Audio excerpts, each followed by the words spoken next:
আসসালামু আলাইকুম। সবাই কেমন আছেন? আশা করি ভালো আছেন। আমিও ভালো আছি। আজকে আপনাদেরকে যেই গল্পটা শোনাবো, আসলে অনেকের জীবনে অনেক ধরনের ঘটনা ঘটে। সবার ঘটনার কথা আপনারা শুনেছেন, কিন্তু আমার জীবনে এমন একটা ঘটনা ঘটেছে যেটা আমার কাছে মনে হয় কারো জীবনে আর এরকম ঘটনা ঘটেনি। আমি ছিলাম ছোট্ট একটা আদরের মেয়ে। বাবা মায়ের একমাত্র মেয়ে আমি, কিন্তু আমার বাবার মায়ের কোনো কথা শুনতাম না। আমার বাবা মায়ের কথা না শুনে আমি পছন্দের একটা ছেলের সাথে বিয়ে বসেছি। আমার বাবা মা রাগে অভিমানে জিদ করে আমাকে একটি টাকাও দিত না। আমার সাথে কথা বলা পর্যন্ত বন্ধ করে দিচ্ছে। আমার মার একটাই কথা, কেন আমি একটা বেকার ছেলের কাছে বিয়ে বসছি, কেন আমি বড়লোক ছেলে ধরিনি। কিন্তু আমার বাবা মা তো জানে না যে বেকার ছেলেটা আমাকে সুখ দিতে পারবে, ওই ধনী লোকটা আমাকে সুখ দিতে পারবে না। এটা তো আমার বাবা মা জানে না।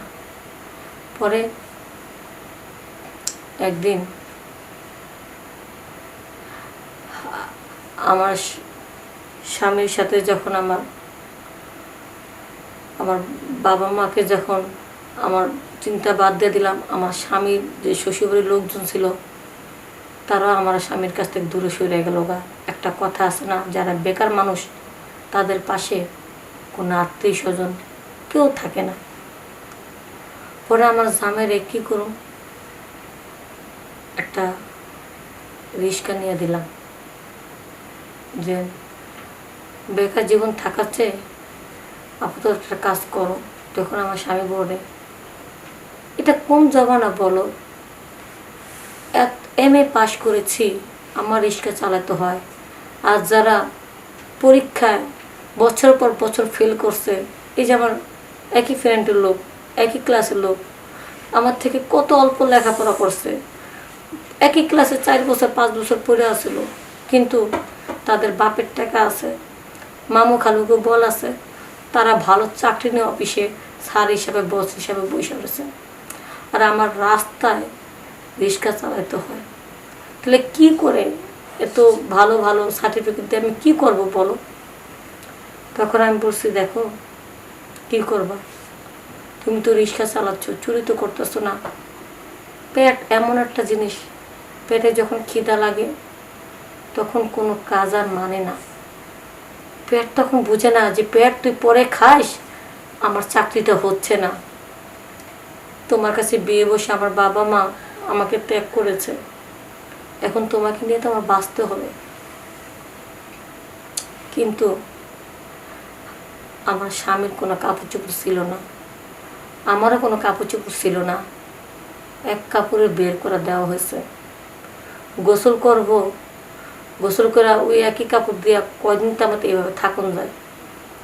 একদিন আমি দেখি আমার স্বামী যখন রিক্সা চালাইলো তখন টুকটাকভাবে এটা সেটা সংসারের জিনিসপত্র কিনতেছে।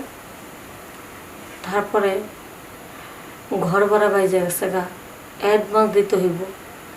চারিদিকের টাকাটা চাপ শুধু একবারে আসছে। এদিকে পরনের লুঙ্গিটা এতবার সেলাই করা হয়েছে যে সেলাইটা পর্যন্ত থাকতেছে না। বৃষ্টিতে ভিজা ভিজা যখন আমার স্বামী রিক্সা চালাইছে, ওই রিক্সা চালাইছে মানে ওই লুঙ্গিটা পর্যন্ত নরম হয়ে গেছে গা। এক পর্যায়ে কিছু দেনার চাপ ছিল, দেনার কিছু টাকা আর একটা লুঙ্গির জন্য সেই শরীরে রক্ত বেচা তারপরে লুঙ্গি কিনছে। যে না, অন্তত যেখানে মান সম্মান চলে যাবে সেখানে শুধু রক্ত দেওয়ার কী হবে। তারপরে এই রিক্সা চালানোর পয়সা দিয়া আস্তে আস্তে আমি আমার সংসারটা সুন্দরভাবে গুছিয়ে নিলাম। আমার স্বামী সবসময় শুধু আমাকে ভালোবাসতো, আর কিছু পাইতাম বা না পেতাম। যেমন কাজের থেকে আসলে সে আমাকে খুব আদর করত, আমি তাকে আদর করতাম। পানির একটু আগা দিতাম, কারেন্ট চলে গেলে বাতাস করতাম। সারাদিন রিক্সা চালাইতো, হাত পা মেসেজ করে দিতাম। আপনাদের তো কারো না কারো স্বামী তো রিক্সা চালায়, হয়তো আপনারা জানেন না রিক্সা চালানোর কত কষ্ট। আপনারা মনে করেন রিক্সা চালানো শুধু লজ্জাই না, কষ্টও আছে। তাই স্বামী কাজের থেকে আসলে অন্তত সব কাজ রেখে তার সেবাটা আপনি করেন। তখন স্বামীর কাছে মনে হইব যে সারাদিন কষ্ট করে এসেছি, আমার কষ্টটা নিয়ে গেছে না, আমার বউর হাতে সেবা পাই।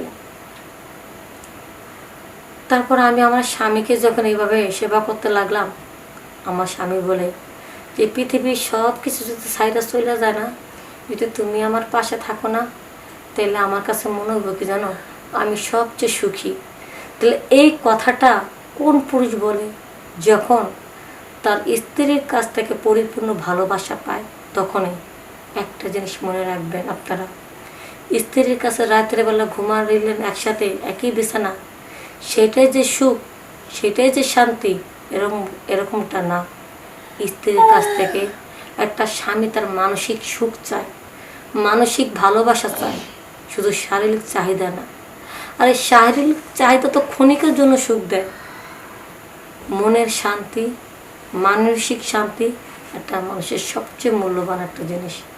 যার স্ত্রী ঠিক আছে, তার পুরো সংসারটাই ঠিক আছে। তাই স্ত্রীর কথা আপনারা শুনুন। স্ত্রীর চাইতে যদি পরকীয়া নারীর কথা ভালো লাগে, শুনতে ভালো লাগে, স্ত্রীকে যদি আপনার শত্রু মনে হয়, তাহলে আপনার আপনার আপনার ভবিষ্যৎ একেবারে পুরো অন্ধকার। আর যে লোক স্ত্রীকে আপন করে নিতে পারবে, সেই লোকের ভবিষ্যৎ অন্ধকার না। তো যাই হোক, আমার রিক্সা চালক স্বামী, তাকে আমি মন প্রাণ দিয়ে ভালোবাসি এবং তার পাশে আমি ছিলাম বলে আমার স্বামী যখন একটু একটু করে টাকা জমাইছে এবং সেই বাজারের জন্য যে টাকা দিত সেটাই আমি গুছায় রাখতাম, এবং সেই টাকা থেকে আমার স্বামীকে একটা ব্যবসা বাণিজ্য ধরা দিলাম। আমার স্বামী, আমার কাছে মনে হয় যে আমার স্বামী আমাকে ছাড়া আর কোনো নারীর কাছে নজর দেয়নি। একটা জিনিস মনে রাখবেন, একটা ছেলে স্ত্রীকে রাইখা কখন বাইরের মেয়েদের দিকে নজর দেয়? যখন তার বউর কাছ থেকে অবহেলা পায়, অসম্মান পায়, তখনই কিন্তু। আবার একটা মেয়ে কখন তার স্বামীকে ছেড়ে চলে যায়? অভাবের কারণে না, ভুল ধারণা। যখন তার স্বামীর কাছ থেকে অবহেলা পায়, অপমান পায়, এর কারণে, কোনো ভালোবাসা পায় না, এর কারণে। আজকে আমি আমার রিস্কালা স্বামীকে নিয়ে গর্ববোধ করতেছি যে আমার স্বামী অনেক ভালো মনের মানুষ। তাই সবাই আপনার স্বামী যারা যারা রিক্সা চালায়, তাদেরকে অবহেলা না করে তাদেরকে মানসিক সুখ দেন, শান্তি দেন। দেখবেন রিক্সা চালাও সে একদিন সফল হতে পারবে যদি ঘরের বউ ঠিক থাকে। তাই বন্ধুরা, অনেক কথাই বললাম, সবাই ভালো থাকবেন, সুস্থ থাকবেন। আসসালামু আলাইকুম।